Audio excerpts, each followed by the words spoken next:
Hi there, Lindsay here, the Frugal Crafter. Today I'm going to show you how to make your very own gift bags, and it's super easy using supplies from our sponsor Paper Mart. You can find them online at www.papermart.com. I'm going to show you how to make this very simple gift bag, and here I have it with some twine handles, super easy and inexpensive, and here I have it dressed up with a bow. So I just took some wired ribbon and made a triple loop bow, added a tag and a festive little jingle bell, and it was so easy to do. So if you have that craft paper on hand, you can do some really cool wrapping. So let's go to the table and I'm going to show you how easy it is to make these bags. I'm working from an 18-inch wide roll of craft paper, which is a really handy size to have. It's not too big and it's very easy to work with. I'm folding down the top edge of my gift bag. I'm folding down about 3 inches here. I just wanted to make sure I have a really nice area in which to punch, so it's going to be nice and sturdy, and it also is going to even out any wonky cutting that I've done.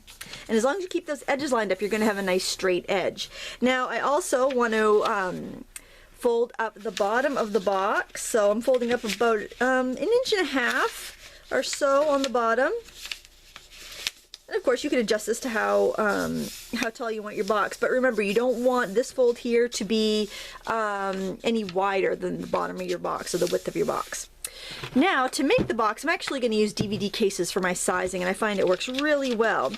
And what I do is basically just lay the DVD cases, as many as you want for the thicknesses you want, and you can also use a box if you don't want to use DVD cases, or anything that's a rectangle will work just fine. And I'm wrapping this around nice and snug.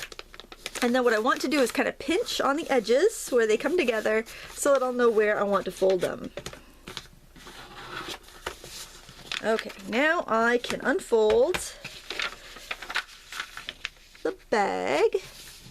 And I'm just going to crease down on those folds that I made, because you want to have a nice sharp crease so that your bag is nice and neat and tidy and stands up straight. And again, I'm making sure that my top edge lines up as I do this. That way I know I'll have a nice squared off box.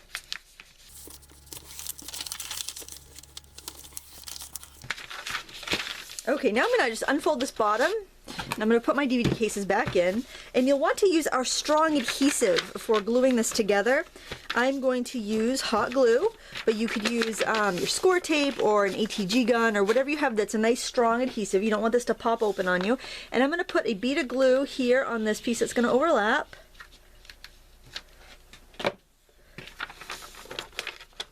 Roll it right over. This is a 60 weight paper. You might want to go with something a little bit thicker if you're going to make bigger bags and boxes, but this is good for this size. This is about, I would say, I got my measuring here. It's about 6 inches by probably about 10.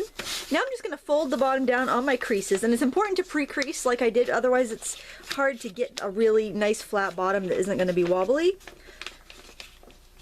And so what I've done is I've just folded it like a present, and I'm just going to fold those under, and then I'm going to glue everything down with my hot glue.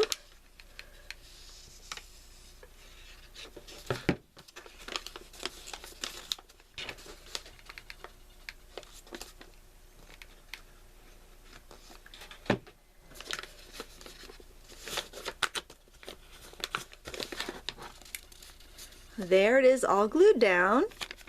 Now I need to remove my boxes. If you get one out, the other ones will come out pretty easily.